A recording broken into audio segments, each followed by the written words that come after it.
ابو معاویہ نے اعمش سے، انہوں نے عبداللہ بن مرہ سے، اور انہوں نے حضرت برا بن عازب رضی اللہ تعالیٰ عنہ سے روایت کی۔ انہوں نے کہا، ایک یہودی کو رسول اللہ صلی اللہ علیہ وسلم کے قریب سے گزارا گیا جس کا منہ کالا کیا ہوا تھا، اسے کوڑے لگائے گئے تھے۔ آپ نے انہیں یعنی ان کے عالموں کو بلایا اور پوچھا، کیا تم اپنی کتاب میں زانی کی حد اسی طرح پاتے ہو؟ انہوں نے کہا، جی ہاں۔ بعد ازاں آپ کے حکم سے تورات منگوائی گئی۔ انہوں نے آیت رجم چھپا لی، وہ ظاہر ہو گئی۔ اس کے بعد آپ نے ان کے علماء میں سے ایک آدمی کو بلایا اور فرمایا، میں تمہیں اس اللہ کی قسم دیتا ہوں جس نے موسیٰ علیہ السلام پر تورات نازل کی، کیا تم لوگ اپنی کتاب میں زانی کی حد اسی طرح پاتے ہو؟ اس نے جواب دیا، نہیں، اور اگر آپ مجھے یہ قسم نہ دیتے تو میں آپ کو نہ بتاتا۔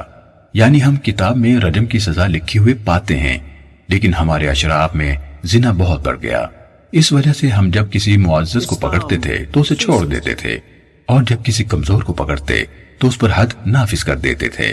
ہم نے آپس میں کہا، آؤ کسی ایسی چیز یعنی سزا پر جمع ہو جائیں جسے ہم معزز اور معمولی آدمی دونوں پر لاگو کر سکیں۔ تو ہم نے رجم کے بجائے منہ کالا کرنے اور کوڑے لگانے کی سزا بنا لی۔ اس پر رسول اللہ صلی اللہ علیہ وسلم نے فرمایا، اے اللہ، میں وہ پہلا شخص ہوں جس نے تیرے حکم کو زندہ کیا جبکہ انہوں نے اسے مردہ کر دیا تھا۔ پھر آپ نے اس کے بارے میں حکم دیا تو اسے رجم کر دیا گیا۔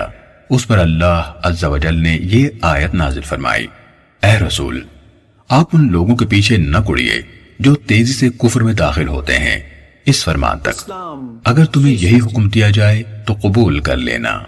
ان کو مشورہ دینے والا کہتا تھا، محمد صلی اللہ علیہ وسلم کے پاس جاؤ، اگر وہ تمہیں یہی منہ کالا کرنے اور کوڑے لگانے کا حکم دیں تو قبول کر لینا، اور اگر رجم کا فتویٰ دیں تو احتراز کرنا۔ اس پر اللہ تعالیٰ نے یہ آیت نازل فرمائی، اور جو لوگ اس حکم کے مطابق فیصلہ نہ کریں جو اللہ نے نازل کیا ہے تو وہی لوگ کافر ہیں، اور جو اس کے مطابق فیصلہ نہ کریں جو اللہ نے نازل کیا ہے تو وہی لوگ ظالم ہیں، اور جو اس کے مطابق فیصلہ نہ کریں جو اللہ نے اتارا ہے تو وہی لوگ فاسق ہیں۔ یہ ساری آیات کفار کے بارے میں ہیں۔ صحیح مسلم